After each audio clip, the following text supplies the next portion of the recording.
hama dzadiwa makadi yenyu. Hama dzangu, ndiri kurwadziwa zvekuti ndiri kufunga kuzviuraya. Ndiri mukadzi akaroorwa ndikachata. Zvadaro mwana akaramba kutamba kwemakore 9 kusvika Mwari anzwa kuchema kwangu. Ndokubva ndabata mimba, ndokuzvara mwana musikana. Vanhu vakapembera nekupururudza. Zvadaro murume wangu anoita zvekuuya anogara mhiri kwemakungwa. Ini ndaigara nehanzvadzi yangu paimba yevabereki vemurume, apo murume wangu aisava nedambudziko nazvo. Aitotitira zvese, ini nabhudhi vangu hapana chataishaya. Zvino hanzvadzi yangu yakaenda nemwana kuskuru. Pakunomutora masikati ndipo paakadzoka asina mwana achiti hanzi ndashayiwa mwana. Apa akatosvika kumba kuma4 achiti ndanga ndichitsvaga mwana. Hama dzangu ndakaita chadzimira. Apa ndipo paive pose. Takapinda mushishi kutsvaga mwana naiye brother yangu. Murume akazouya ndokubva tafamba. Apa takanoudzwa makuna kuti hanzvadzi yangu ari kuziva kuti mwana ari kupi. Endai munomubvunzisisa.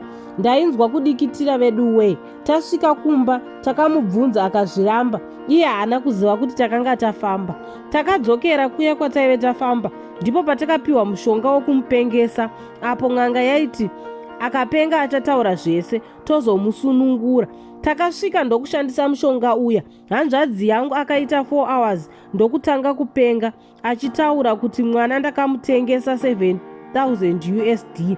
Mari ndakacherera pakati. Uye mwana akarohwa musoro wake, livha nemwoyo wake bhodhi ndakacherera pakati. Vedu wee ndiri kuchema. Murume haasi kana kugona kutaura. Kuno kupedza kukofesa mushonga wakabva wapera. Akazosungwa. Mwana akatiratidza hatisati taviga musoro wemwana.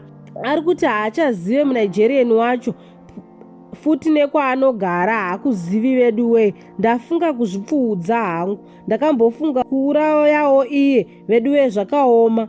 Mwari akandishorerei. Ko ini vedu wee raiti ainge andipirei mwana wacho. Achiregai mhepo yakadai kuira pazai rangu. Mari yacho ndakanoitora ndakaipisa yose. Vedu wee ndodiko murume akutoita seakupenga. Apa haasi kana kutaura chinhu, akangoti zii.